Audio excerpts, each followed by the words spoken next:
Juice. I love those questions. All right, first let's start with this. Okay, today was a practice that was just good old-fashioned hard work.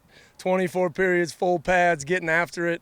And when you watch the tape, just the toughness factor needed at the line of scrimmage to win football games in our league is important. And we've talked about this guy, but Connor Gomness, he's the leader of that ship, point blank, period. I love the toughness he brings, but his leadership, and we put a lot on those centers, the communication and getting the IDs right, so he's doing a great job. And Amir Muhajid, I thought he's had his best probably 7 days that I've seen out of him in 3 years. And he's just went from being old reliable to a pretty good playmaker in there and doing things right and working his tail off. So it was pretty positive to see those two guys really shine today. It was also, though, a Lincoln Victor highlight reel. Was it not today?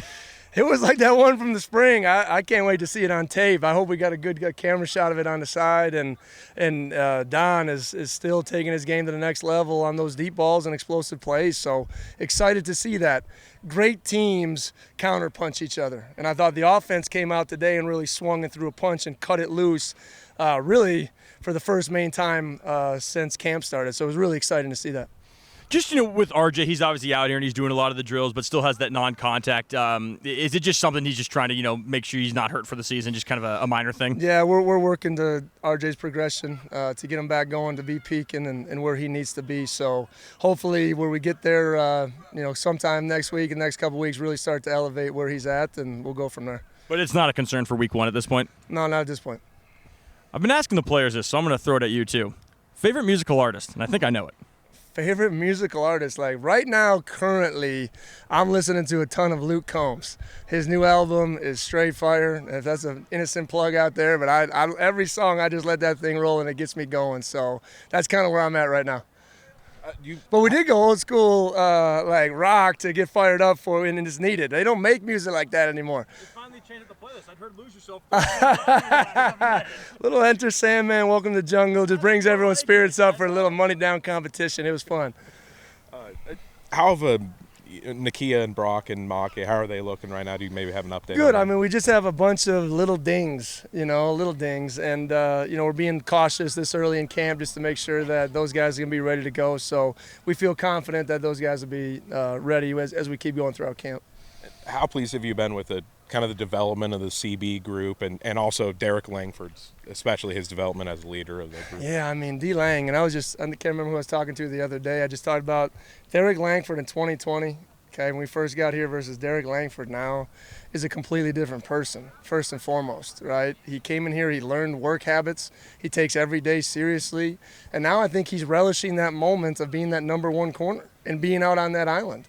And just like Jalen last year, you got to accept that responsibility because you're not always going to win it, right? And you got to be able to bounce back and refocus on the next play.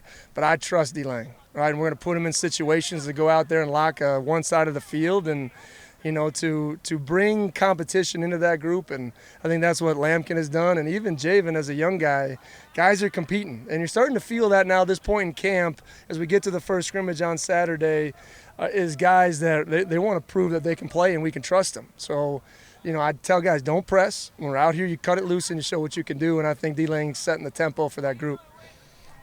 Seeing a lot of, those pinpoint passes from Cam and hitting receivers in stride. I guess how much does stuff like that, you're seeing more of those over the past couple of days, speak to the chemistry, starting to now really? And I think that's probably a good point of why they're so sharp today.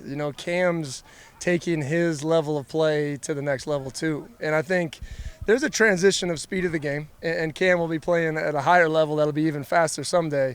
But I think he's getting more comfortable. I think those guys are in sync, and he's trusting them. I think you saw a situation yesterday, threw a deep ball to Zion, didn't do it, right? Ran over to the sideline and said, hey, when we get that look again, I'm coming right back to you. Okay, and then later in the practice he did it. Zion made the deep ball catch. Those are the type of moments that I think there's a confidence brewing on the offense, and I think it's really good to see. I've seen Payne and Katzer, going with the ones. Are you just, at this point with Nakia out, just trying to divvy up the first team reps? And I guess how have those two guys? It's going to be by committee. I mean, that hasn't changed since the other day. And I got a chance to see those two guys bust their tail the last 2 years on scout team. And I said it all the time. I say, guys, you just keep working, keep your nose down. Opportunities come about. and we like their multiplicity. Like we want those style of running backs that can do everything. And I think Jalen's growth, he's continuing to grow. He hasn't plateaued yet. And freshmen, sometimes you hit that wall. So just excited about that. And, Javinsky's coming along and we're getting Akia back. But it'll always be a lot of interchanging parts as we keep going throughout the season. And lastly, maybe besides Lankford, who seems to be the most improved returning cornerback? Oh, Shaw. I think Shaw's the next one that I feel like is taking that next step in his game, and I don't hesitate there at all. I think he's one of those guys that's playing really, really well. I think he's very multiple, and I think he's finally, you see him now in that year 3 of being with us, just really, really comfortable. But, Shaw, I think, is playing at a really good level, and I'm excited to see his journey as it continues.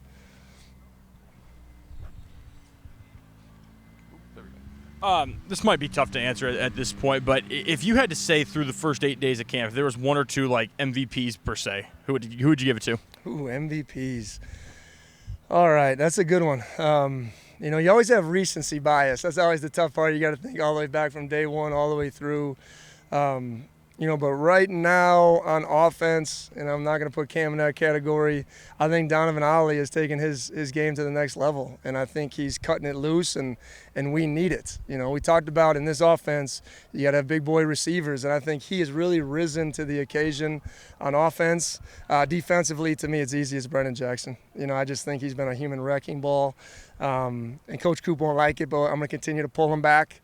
Let's make sure he's ready for week 1, because he just has only one way that he knows how to do things, and that is full throttle, and I love it. And I've seen it for the last 3 years. So sometimes you got to protect these guys from themselves, and that one is probably the easiest one because he has just been unblockable so far through camp.